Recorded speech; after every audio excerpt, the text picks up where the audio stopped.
The mighty Jordan River, a legendary symbol of power and vitality, has finally dried up, leaving behind a bleak and barren landscape. However, in its place, something else has emerged, something that defies all explanation and challenges our understanding of the natural world.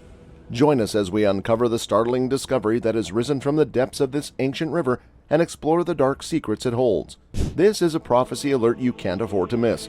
Are you ready to witness the birth of a new era?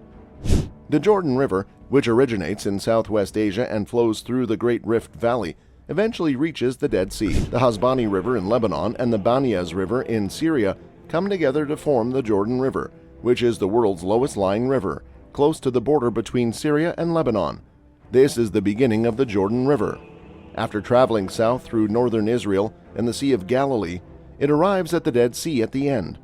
Both Israel and the West Bank acknowledge the river as their de facto boundary, which separates them from one another. Despite the fact that the Jordan River is just 124 miles long when measured in a direct line, it is 223 miles long when measured from its sources to the Dead Sea. The fact that it is the only river of any size in the area gives it the distinction of being one of the most significant features of the Palestinian landscape. Christians, Jews, and Muslims all consider the Jordan River to be one of the holiest rivers in the world. The Jordan River is mentioned quite a few times in the Hebrew Scriptures, as well as the Christian Scriptures. However, its most notable function is that it served as the location of Jesus' baptism. According to the Bible, it was quite challenging for the high priests to cross the Jordan River while carrying the Ark of the Covenant. The Israelites of today would have little issue hopping the nearly dry creek if they made it to these reedy banks. The dirt might be the only thing that makes them think twice. River flow has dropped dramatically over the past 50 years, from over 1.3 billion to fewer than 30 million cubic meters annually. More than 90% of its value has been lost. The amount of water running through Jordan's rivers has been reduced to a pitiful trickle due to a combination of climate calamity, regional strife, and the day-to-day requirements of people in the countries surrounding Jordan. Representatives of both Israel and Jordan appear to recognize the need of taking action at the 27th Conference of the Parties on Climate Change, which recently took place in Sharm el-Sheikh, Egypt. The two countries' ministers signed a declaration of intent to restore the once-flowing river to its former glory and ensure its long-term viability for future generations. Former Israeli Environment Minister and member of the left-leaning Meretz Party, Tamar Zandberg, characterized the declaration as an expression of the connection between Israel and Jordan, neighboring countries with a river flowing between them. But Israel and Jordan have already discussed the possibility of doing so to protect and revive the shared stream. About 30 years ago, when peace was finally signed between the two countries, specifications were laid out for the river's restoration. Protection of the environment, regulation of agricultural pollution, limits on liquid waste, and pest management were all enacted. Parks, nature preserves, and other protected places were also planned for the riverbanks, along with tourist attractions and historical landmarks. Nevertheless, the famous canal kept almost all of its previous characteristics, despite the deterioration in relations between the countries. Conflicts, both historical and modern, prevented cooperation and conservation from becoming priorities, and Israel, Jordan, Syria, and Lebanon continue to siphon off a major quantity of pure water. In his most recent commentary for the New York Times, Thomas Friedman, who had long argued that the environmental problem may ultimately force peace in the area, mentioned the declaration between Israel and Jordan and expressed hope that it will now drive the countries on a new course. The environment is an issue that Friedman has long advocated as a potential peacemaker in the region. Those that fight for the environment are also upbeat. EcoPeace is a regional environmental nonprofit that has been working for the cleanup of the river for a long time. Their water officer in Israel, Nadav Tal, recently told Jewish Insider that what's happening now in Israel is a bit like a dream come true. EcoPeace has been pressing for the river's cleanup for a long time. The possibility of something like this happening was unthinkable 10 years ago if you had visited the location. Located to the south of the Sea of Galilee, Yardenit is a popular tourist spot that Tal took Jewish Insider to visit. Some Christians believe that this is the spot where Jesus was baptized by John for the first time. In addition, it is along this stretch of river that visitors can take part in a fun and relaxing kayaking trip. According to Tal, Israel rerouted the Kinneret's primary water supply decades ago.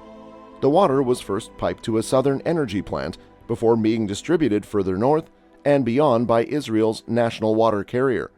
The Jordan River, which empties into the Dead Sea from the south, receives only a negligible amount of fresh water, in addition to a combination of high-quality effluent and saline water due to human engineering. But a new wastewater treatment center was just built, and there's land set aside for a desalinization plant. Israel and Jordan have reworked their plan to share the river's water in order to boost the river water's quality, raise the river water flow, and divert a sizable amount of the river's water to Jordan, one of the world's driest countries. When discussing the rehabilitation effort, Tal, who is also the field coordinator for EcoPeace in the Jordan Valley, uses the word urgent.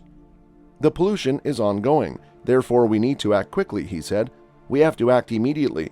We know what happens when we disregard the environment."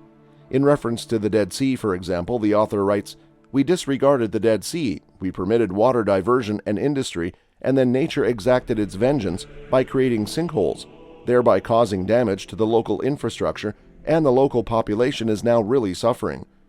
At some point, the same thing will occur in this area." Following this, Tal warned, "If we don't fix problems in nature, it will come back to hurt us," citing the recent discovery of cholera in waterways close to the Syrian borders as an example. Although cholera, a waterborne illness common in developing countries and other places with poor sanitation, hasn't been spotted in the region in decades, it is possible that it could return. The explanations are really easy to follow. Mansour Abu Rashid, a retired major general from the Jordanian Armed Forces who now identifies as a peace activist, has been active in efforts to restore the river from the Jordanian side. He claims that the river's revitalization is crucial for Jordan. As Mansour Abu Rashid said to G, "The restoration of the waterway is crucial for his country." He elaborated, "As you are aware, Jordan is one of the poorest countries in the world in terms of its availability of water. While Israel now has enough water for drinking, industry, and agriculture thanks to desalination plants, Jordan, which is home to nearly 4 million refugees fleeing violence and persecution in neighboring countries, does not." Abu Rashid claims that the COP27 declaration between Jordan and Israel will greatly benefit Jordan's developing water infrastructure. To help with the cleanup, Israel will release some 180 million cubic meters of water into the river, with Jordan receiving a portion of this total. The Jordan River is not only a river for water, but also important religiously in Islam, Christianity, and Judaism. "It is a holy river and we have to revive it," said Abu Rashid. The religious significance of the Jordan River is shared by the Abrahamic faiths, as well as Christianity, Judaism, and Islam. For the sake of stability in the region, it is also very important for the peace between Jordan and Israel.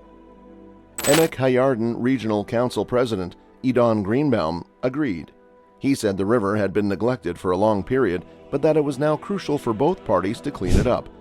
According to Greenbaum, an Israeli citizen who resides on the Israeli side of the river south of the Sea of Galilee, "We have a very peaceful border with Jordan." Greenbaum resides in Israel across the river from the Palestinians. The river and the fence are all that separate us from each other. Wildfires, agricultural diseases, and other natural disasters that begin in Jordan quickly reach Israel. "Those of us who live in this area do not have the privilege to fight with our neighbors," Greenbaum continued, adding, "We pay the price of politicians who are not careful with their decisions. It affects us here when there are disturbances in Jerusalem, especially on the Temple Mount." Greenbaum related a 2017 incident at the Israeli embassy in Amman, during which a security guard opened fire, killing 2 Jordanians, one of whom was preparing an attack. During the ensuing diplomatic crisis with Jordan, Prime Minister Benjamin Netanyahu praised the guard for his bravery. A few weeks later, rabid wildlife reportedly entered Israel from Jordan, endangering human lives. His words were, "At the present time, relations with Jordan are very good. We're trying to nurture them, but it's tough with the way things are politically in Jordan right now." The rising expense of living and discontent with King Abdullah II's rule contributed to some instability in the kingdom.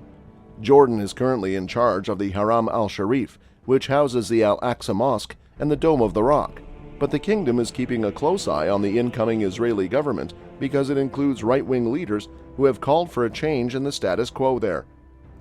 Jews refer to this area as the Temple Mount. However, the Western Wall can be found directly below it. Washington-based think group FDD's Senior Vice President for Research, Jonathan Schanzer, called the river repair project a bullseye for finding a topic of mutual interest between the two countries. But he continued, saying that collaboration with Israel has become so unpopular that some Jordanians make fun of the country's policy of importing natural gas from its Jewish neighbor. Schanzer, who recently produced a paper on Jordan's participation in the Abraham Accords normalization process with Israel, remarked that quiet cooperation between the two countries seems to be the only cooperation that really works in recent years. Schanzer investigated the role of Jordan in mending ties with Israel. Even though Israel provides Jordan with intelligence, military support, and a steady supply of water and energy out of public view, relations between the two countries have historically been tense. Schanzer went on to remark, a significant portion of this tension stems from a decision taken on the part of the royal court and the political elite in Amman to engage in vitriolic rhetoric against Israel. The Israelis continue to take this quietly, but their frustration levels are rising, the article writes. Although Greenbaum has stated that he is optimistic about the river revitalization project, he has expressed concern about the silent cooperation and the influence of political turbulence between the countries. He claims authority over a 14-kilometer section of the Jordan River and has announced intentions to create a national park and a protected nature reserve there. EcoPeace knows how to engage with the Jordanians and the Palestinians on environmental initiatives. They can bring the sides together, he said, adding, "Besides, we don't have much of a choice here except to collaborate with our neighbors. There isn't much we can do besides work with our neighbors. It will be difficult for all of us if we can't cooperate." That's all for the video. We will be right back with more such videos. Don't forget to give this video a thumbs up and subscribe to our channel. Thanks for watching. We'll see you soon.